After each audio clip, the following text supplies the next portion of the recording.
ஆலயா cotton வேட்டிகள் ஷர்ட்டுகள் wedding celebration.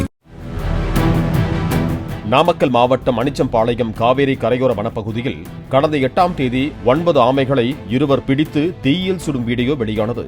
இதுகுறித்து வனத்துறையினர் விசாரணை நடத்தி திருவண்ணாமலையை சேர்ந்த அஜித் மற்றும் குமார் ஆகிய இருவருக்கும் தலா 50,000 ரூபாய் அபராதம் விதித்தனர்.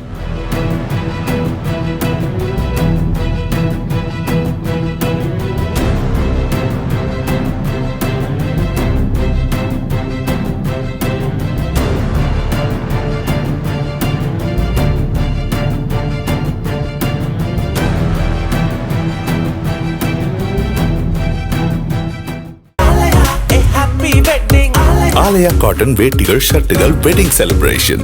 பிளே ஸ்டோர் மற்றும் ஆப் ஸ்டோரில் இருந்து பாலிமர் செயலியை QR கோடு மூலம் பதிவிறக்கம் செய்யுங்கள். செய்திகளை உடனுக்குடன் பெறுங்கள்.